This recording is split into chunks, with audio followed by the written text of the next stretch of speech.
Hello everyone, in today's video I'm going to show you how to use Claude Code on Windows 11. First, go to the official Node.js website and download the long-term support version. Then, install it normally on your Windows 11 PC. After installation, open Command Prompt and type node space -v and press enter.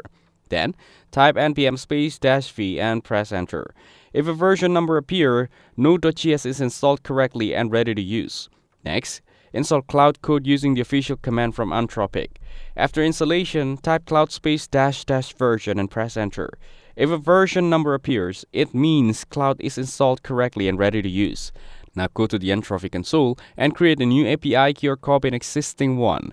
Keep this key safe because you will need it inside the command prompt. Open command prompt and type setx space anthropic _API _key. Then paste your API key in quotation marks and press enter. After this, close command prompt and reopen it to apply the changes. Once everything is set up, you can run Cloud directly in command prompt by typing Cloud and pressing enter. You can also ask questions or get code help by typing something like Cloud space quotation mark explain this Python error quotation mark and pressing enter. Cloud will provide explanations and suggestions directly in your terminal. That's it. Thanks for watching. Don't forget to like and subscribe for more videos.